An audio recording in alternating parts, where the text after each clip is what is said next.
আসসালামু আলাইকুম বন্ধুরা, শিক্ষা সংক্রান্ত গুরুত্বপূর্ণ একটি আপডেট ভিডিওতে তোমাদের সবাইকে স্বাগত জানাচ্ছি। বন্ধুরা, এইচএসসি পরীক্ষা 2024 এই নিয়ে চিন্তা শেষ নেই, কারণ এইচএসসি পরীক্ষার বেশ কয়েকটি পরীক্ষা কিন্তু বাকি ছিল। নতুন রুটিন দেওয়া হয়েছিল, কিন্তু বিভিন্ন পরিস্থিতিতে তোমরা জানো, ছাত্র আন্দোলন, কোটা সংস্কার আন্দোলন, এই নানাবিধ কারণে কিন্তু রুটিনটি বাতিল হয়ে যায়, কারণ সিচুয়েশনটাই এমন ছিল যে পরীক্ষা নেওয়া কোনোভাবেই সম্ভব না। অন্যদিকে যারা শিক্ষার্থী ছিল, অর্থাৎ এইচএসসি শিক্ষার্থী ছিল, তারা কিন্তু কোটা সংস্কারের আন্দোলনের সাথে যুক্ত ছিল বা এক দফা দাবির সাথে যুক্ত ছিল। অনেককেই কিন্তু আটক করা হয়েছে এবং নানা ধরনের সমস্যার মধ্যে দিয়ে তারা গেছে। সব মিলিয়ে কিন্তু এই পরীক্ষাটি স্থগিত করা হয় এবং রুটিনটাও স্থগিত করা হয়। এখন যেহেতু সিচুয়েশন আস্তে আস্তে স্বাভাবিক হচ্ছে, শিক্ষার্থীদের মনে একটি প্রশ্ন এসে দাঁড়ায় যে এইচএসসি পরীক্ষা হবে নাকি হবে না, নাকি অটো পাস দেওয়া হবে, এমন প্রশ্ন তোমরা অনেকেই করেছো। তাহলে প্রশ্ন এসে দাঁড়ায়, পরীক্ষা হবে নাকি অটো পাস দেওয়া হবে? এই বিষয়টি নিয়ে আজকে আমরা খুঁটিনাটি আলোচনা করব, নিউজ ভিত্তিক আলোচনা করব, অ্যানালাইসিস করার চেষ্টা করব। আশা করি আজকের ভিডিওর মাধ্যমে তোমরা একটি ক্লিয়ার ধারণা পেয়ে যাবে। তাই ভিডিওটি শুরু থেকে শেষ পর্যন্ত দেখার অনুরোধ করছি। বন্ধুরা, তোমরা যদি আমার চ্যানেলে নতুন হয়ে থাকো, অনুরোধ করছি সাবস্ক্রাইব করার। অলরেডি সাবস্ক্রাইব করে থাকলে থ্যাংক ইউ সো মাচ।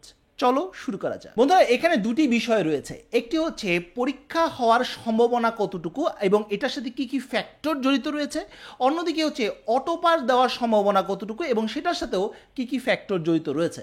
আমরা প্রথমেই আলোচনা করি যে পরীক্ষা হওয়ার কতটুকু সম্ভাবনা রয়েছে এবং এটার সাথে কি কি ফ্যাক্টর রয়েছে। বন্ধুরা, এইচএসসি পরীক্ষা যদি হয়, সেই হওয়ার পিছনে বেশ কয়েকটা কারণ বা ফ্যাক্টর জড়িত।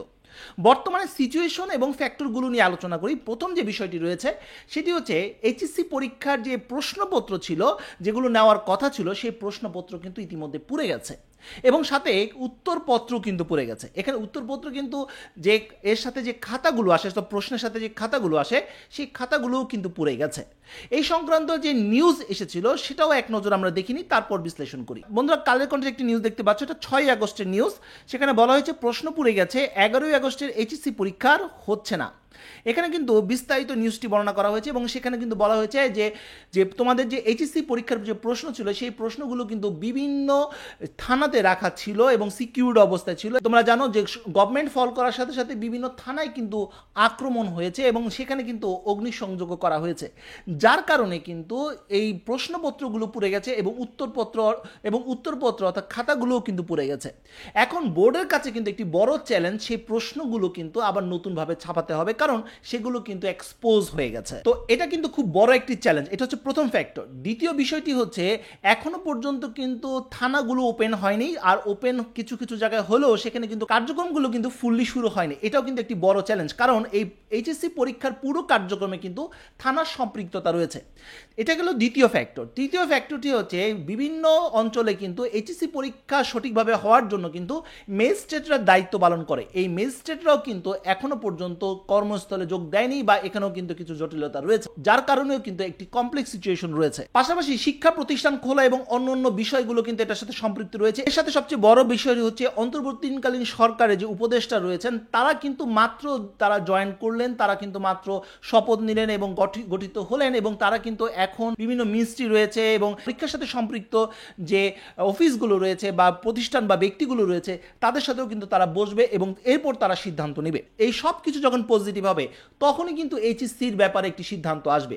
বন্ধুরা, এইচএসসির পরীক্ষা কবে হতে পারে বা এই সংক্রান্ত একটি মন্তব্য করেছেন উপদেষ্টা মণ্ডলের একজন। চলো বন্ধুরা, তার মন্তব্যটা দেখে নিই, এটাও খুব জরুরি। বন্ধুরা, তোমরা দেখতে পাচ্ছ ডেইলি ক্যাম্পাস অনলাইন পত্রিকার একটি নিউজ। সেখানে বলা হয়েছে যে আইন শৃঙ্খলা পরিস্থিতি উন্নতি হলেই স্থগিত এইচএসসি বিষয়ে সিদ্ধান্ত নেওয়া হবে। বন্ধুরা, এখানে কিন্তু যে নিউজটা বলা হয়েছে যে সিদ্ধান্ত নেওয়া হবে, এখানে কিন্তু ক্লিয়ারভাবে বলেনি পরীক্ষা হবে, বলা হয়েছে পরীক্ষার ব্যাপারে সিদ্ধান্ত নেওয়া হবে। হতে পারে পরীক্ষা হতেও পারে, আবার অটোপাসের দিকেও যেতে পারে। মোট কথা এই ব্যাপারে একটি সিদ্ধান্ত আসবে, কিন্তু পরীক্ষা হবে এ ব্যাপারে কিন্তু ক্লিয়ারভাবে কথা বলেনি প্রথম অংশে। যাই হোক বন্ধুরা, আমরা নিউজটির বিস্তারিত অংশে চলে যাই। বলা হয়েছে রাষ্ট্রীয় অতিথি ভবন যমুনায় অন্তর্বর্তী সরকারের প্রথম বৈঠক শেষ হয়েছে। শুক্রবার 9 আগস্ট দুপুর 12টা থেকে শুরু হওয়া এই বৈঠক শেষে গণমাধ্যমের সাথে কথা বলেন সরকারের উপদেষ্টা সৈয়দা রিজওয়ানা হাসান বলেন, শিক্ষা প্রতিষ্ঠান খোলা এবং এইচএসসির বিষয়ে এখনও কোনো সুনির্দিষ্ট সিদ্ধান্ত বা আলোচনার সুযোগ হয়নি, কারণ শিক্ষা প্রতিষ্ঠান খোলার সাথে আইন শৃঙ্খলা পরিস্থিতি জরুরি। এখনও অনেক থানা তাদের কার্যক্রম শুরু করতে পারেনি। পরিস্থিতি উন্নতি হলে এ বিষয়ে সিদ্ধান্ত গ্রহণ করা হবে। নিশ্চয়ই তোমরা বুঝতে পারছো যে যেই ফ্যাক্টরগুলোর কথা বললাম সেই ফ্যাক্টরগুলো কিন্তু এখন এইচএসসি পরীক্ষার সাথে সম্পর্কিত। তাই এইচএসসির ব্যাপারে এই সহসায় অর্থাৎ রিসেন্টলি কোনো আপডেট আসবে না, আমরা আমাদের আরও কিছুদিন অপেক্ষা করতে হবে এই ব্যাপারে আপডেটের জন্য। এখন তাহলে প্রশ্ন এসে দাঁড়ায় যে ভাইয়া যেহেতু এতগুলো ফ্যাক্টর হচ্ছে, সময়ও চলে যাচ্ছে, তাহলে কি আমাদের অটো পাস দেওয়ার সম্ভাবনা রয়েছে? বন্ধুরা, এটার একটি ভালো সম্ভাবনা রয়েছে।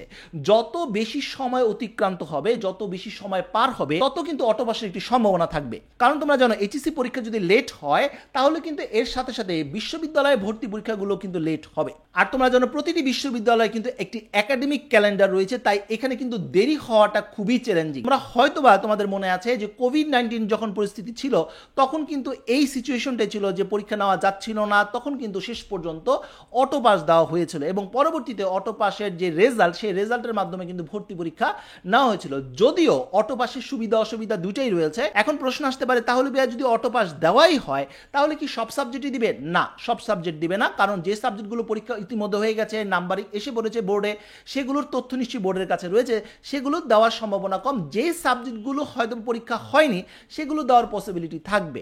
তবে বন্ধুরা, আমাদেরকে এই পুরো বিষয় নিয়ে অর্থাৎ অটো পাস হবে কি হবে না, পরীক্ষা হবে কি হবে না, এর জন্য আরও কিছুদিন অপেক্ষা করতে হবে। কারণ এই সব কিছুর সাথে অর্থাৎ অটো পাস দেওয়া বা পরীক্ষা হওয়া এই সব কিছুর সাথে কিন্তু সিচুয়েশন অর্থাৎ কি সিচুয়েশনে যাচ্ছে এবং আমাদের থানা এবং অন্য বোর্ডের কার্যক্রম এগুলো কিন্তু জড়িত রয়েছে।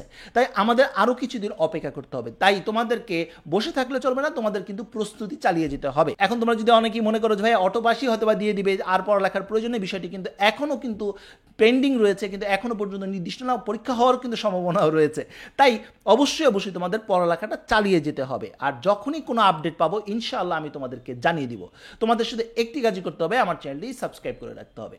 তো বন্ধুরা, এই ছিল আমার কাছে থাকা সর্বশেষ আপডেট। নিশ্চয়ই তোমরা এই আলোচনার মাধ্যমে বুঝতে পারলে যে অটো পাস দেওয়ার সম্ভাবনা কতটুকু এবং পরীক্ষা হওয়ার সম্ভাবনা কতটুকু, এই বিষয়গুলো নিয়ে আমরা আলোচনা করলাম। আশা করি তথ্যগুলো তোমাদের কাজে আসবে। তো বন্ধুরা, আজ এই পর্যন্ত সবাই ভালো থাকো, সুস্থ থাকো, দেখা হবে আগামী কোনো ভিডিওতে। সেই পর্যন্ত আল্লাহ হাফেজ।